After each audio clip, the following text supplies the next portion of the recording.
Прокуратура Брестской области провела проверку выполнения законодательства об обращении с отходами предприятиями жильёво-коммунальной господарки региона за минулый год. Выявлено, что у их деятельности имеется значная колькость порушений и недохопов, которые свидчат об неналежной организации работы и отсутствии контроля за выполнением законодательства. Было установлено, что зачастую на указанные полигоны вывозится мусор без его разделения. К сожалению, данная ситуация обусловлена тем, что на мини-полигонах отсутствует обслуживающий персонал со стороны работников ЖКХ, а также на местах отсутствует необходимое количество сортировочных линий для того, чтобы их отсортировать. Головная роль у этой работе отводится насельніцтву, ад акуратнасці якога залежить канчатковы вынік.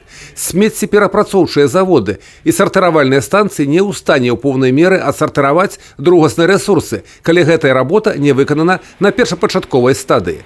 Умовы для такого падыходу да справы ствараюцца, але толькі тэхнічнае абсталяванне яшчэ не залог поспеху. Человек не заинтересован, и во многих случаях, вот если рассматривать район многоэтажной жилой застройки, то, конечно, практически в 100% случаях условия созданы и стоят раздельные контейнера и для бумаги, и для стекла, значит, и для ПЭТ-бутылок.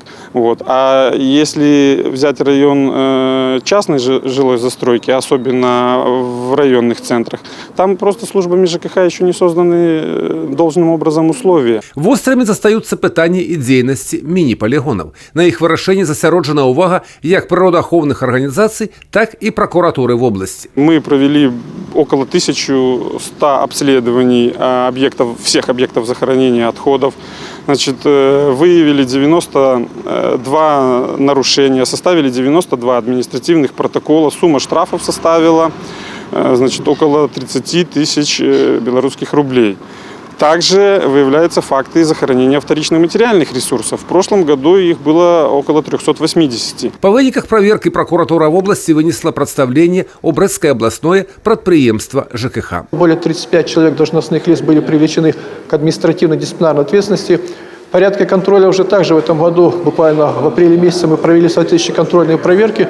И нужно отметить, что, к сожалению, не всегда уроки, которые, говорится, учиться лучше всего, говорят, на чужих ошибках, но тем не менее были установлены нарушения, опять же, в деятельности ряда некоторых районных коммунальных служб.